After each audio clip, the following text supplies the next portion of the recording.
इस वीडियो में हम रविंद्रनाथ टैगोर का एक बहुत इम्पोर्टेंट फिक्शन की समरी अपनी भाषा में देखेंगे। तो इसके कुछ मुख्य पात्र इस प्रकार से हैं। इसमें जो मेन प्रोटैगनिस्ट हैं वो बिमला हैं और उनके पति निखिलेश हैं। और निखिलेश का एक दोस्त जिनका नाम संदीप है और निखिलेश की एक बहन है जिसका नाम बारा रानी है। ये चार पात्र ही इस कहानी के मुख्य पात्र हैं और ये कहानी जो है इन्हीं चारों लोगों के आसपास घिरी रहेगी। तो ये जो बात है, ये जो कहानी है, यह 1905 और 1906 ईस्वी की बात है, जब स्वदेशी मूवमेंट चल रहा था। तो जो निखिलेश और विमला हैं, ये दोनों लोग एक अच्छे पति और पत्नी हैं। विमला भी अपने पति से अच्छे से प्रेम करती हैं, उनसे कोई भी फिजूल की चीज़ें या फिजूल की बातें नहीं करती हैं। और निखिलेश भी अपनी पत्नी की बहुत ही कदर करते हैं और बोलते हैं आपको जो भी कुछ करना है आप करिए, आपको पूरी स्वतंत्रता है। यहाँ तक कि वो अपने पति के संगीत सीखने के लिए एक लेडी औरत से उनकी ट्यूशन लगवा देती हैं और वो रोज़ रोज़ पियानो बजाने के लिए सीखने के लिए वहाँ जाती हैं। तो एक दिन होता ऐसा है कि स्वदेशी मूवमेंट चालू था। तो जो बिमला है वो अपने पति से बोलती हैं कि आपकी क्या राय है इसके बारे में, क्या हमें भी पार्टिसिपेट करना चाहिए यह मूवमेंट। तो उनके पति निखिलेश बोले देखिए यह तो अच्छी बात है, लेकिन हम लोग इतनी अमीर नहीं हैं कि हम लोग तुरंत अफोर्ड कर लेंगे और हमें बाहरी चीज़ों को, विदेशी चीज़ों को बहिष्कृत कर देंगे और तुरंत उसकी पूर्ति कर देंगे स्वदेशी चीज़ खरीद कर, क्योंकि तब जाहिर सी बात है कोई भी चीज़ तब बनेगी तब महंगी होगी। तो बोले कि हम ऐसा नहीं करेंगे, लेकिन आगे से हम जो कुछ भी खरीदेंगे हम उस बात की ध्यान रखेंगे, हम सिर्फ स्वदेशी चीज़ें ही खरीदेंगे। तो विमला का स्वभाव बहुत ही एग्रेसिव था। वो क्या कर भी क्या सकती हैं, वो शांत रहीं, फिर अपना चली गई वहाँ से। तो फिर एक दिन की बात है, विमला अपने घर के बाहर थी। उन्होंने देखा कि उनके पति के दोस्त यानी संदीप वो कुछ लोगों का नेतृत्व कर रहे हैं एक लीडर की तरह, और एक स्थान पर वह स्पीच दे रहे हैं, लोगों को मोटिवेट कर रहे हैं, लोगों को गाइड कर रहे हैं। तो विमला भी उनकी स्पीच सुनती हैं और उनकी एक प्रकार से फ़ैन हो जाती हैं। उनकी स्टाइल, उनकी आवाज़ सब उन्हें बहुत पसंद आता है। तो वो एक प्रकार से बहुत फ़ैन हो जाती हैं। तो वो सोचती हैं कि ये तो बहुत अच्छे आदमी हैं, मैं झूठ में ही उनको गलत समझ रही थी। आमतौर पे विमला अपने पति के दोस्तों से दूरी बनाए रखती थी और वो उन लोगों से बात करना नहीं चाहती थी, लेकिन संदीप को देखने के बाद वो उनके तरफ अट्रैक्ट हुई और बोली कि अपने पति से बोली कि आप अपने पति को अपने दोस्त को बुलाइए डिनर पे, हम लोग कुछ बातें करेंगे और बुलाया कीजिए। तो जो निखिलेश हैं वो थोड़ा आश्चर्यचकित हो जाते हैं कि मेरी पत्नी मेरे दोस्तों से हमेशा दूरी बनाती है और आज वो ऐसा कर रही है। तो उन्हें अच्छा लगा कि चलो अब मेरे किसी भी दोस्त से तो बात करेगी। तो वो उन्हें डिनर पर बुलाते हैं।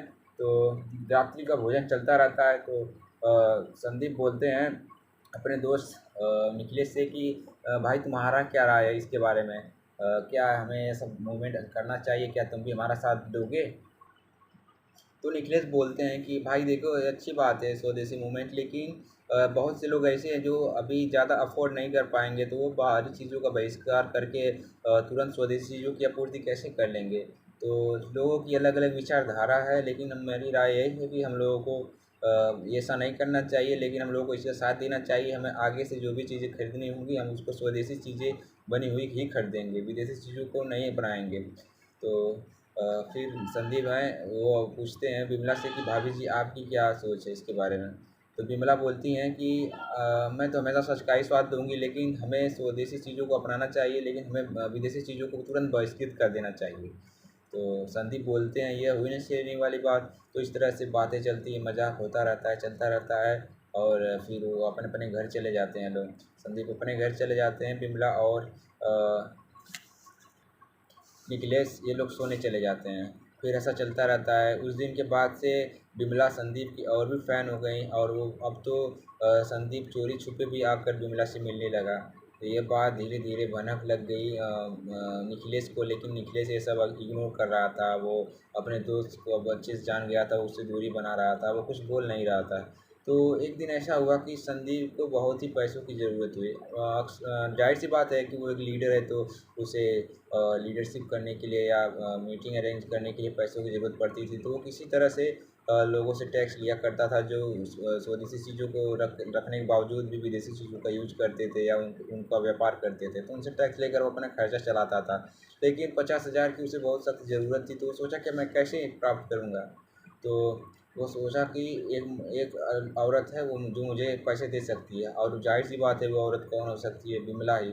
तो वो बिमला के पास गया और बोला, उसको उकसाना शुरू कर दिया कि ये देश हमसे कुछ कुर्बानी माँग रहा है, हमसे कुछ ज़रूरतें माँग रहा है। तो क्या आप हमें 50,000 रुपए देंगी? हमें इस देश को आज़ादी दिलाने के लिए चाहिए, हमें बहुत काम करना है इस पैसे से। तो बिमला तो उनकी फ़ैन थी ही, तो सोची कि हाँ, ये मेरी सोच के जैसा आदमी है, या ज़रूर ही कुछ अच्छा करेगा, तो वो अपने गहने बेच देती हैं। लेकिन फिर भी 50,000 रुपये नहीं होता, तो सोचती हैं मेरे पति की जो तिजोरी है और उसमें से कुछ पैसे चुरा कर इस 50,000 पूरे करके मैं संदीप को दे दूँगी। तो वो ऐसा ही करती है, चुरा के 50,000 रुपये बना के अपने संदीप को दे देती है। तो संदीप पैसे लेकर कुछ दिनों बाद गायब हो जाता है। यहाँ तक हमने ये देखा कि संदीप एक बहुत ही अच्छा लीडर है जो देश को आज़ादी दिलाना चाहता है और स्वदेशी मूवमेंट को ज़ोरों शोर से आगे बढ़ा रहा है। लेकिन अचानक से उसके गायब हो जाने से हमें ऐसा प्रतीत होता है कि संदीप का जो कैरेक्टर है वो धोखेबाज जैसा है, और वो धोखा देकर गायब हो जाता है, उसका फिर कहीं अता पता नहीं चलता है। फिर वहाँ पर बिमला को एहसास होता है कि उसने बहुत ही गलत किया, वो गलत इंसान का साथ दे रही थी, उसके पति बहुत ही अच्छे थे, उसके पति उसको हमेशा फ्रीडम देते थे, यहाँ तक कि उसे पियानो सिखाने के लिए ट्यूशन भी लगवाए थे, और अपने पति को चीट कर रही है। तो उसे बहुत ही दुःख हुआ, बहुत ही पछतावा होना शुरू हुआ, तो वो सोचने लगे कि मेरे पति अब जब भी आएँगे मैं उनसे बातें करूँगी, ये सब बात बताऊँगी और मैं उनसे माफ़ी माँग लूँगी, और ये सोचकर वो पछतावा करने लगेगी। उसके पति घर पर नहीं थे, वो बाहर थे और घर आ रहे थे, तो वो एक दंगे में फँस गए थे, और कुछ देर के बाद पता चला कि वो जिस दंगे में फँसे थे वहाँ पर उन्हें बुरी तरह से जख्मी हो गए हैं, और कुछ लोग उन्हें स्ट्रेचर पर लिटा कर ला रहे हैं। तो जब उन्हें घर लाया तो बिमला उन्हें देखी और उन्हें देखते ही फूट-फूट कर रोने लगी कि मेरा पैसा भी चला गया, मेरे पति भी ज़ख्मी हैं, अब मैं क्या करूँ? तो दोस्तों यही स्टोरी थी। तो आशा करता हूँ कि आप लोगों को पसंद आई होगी।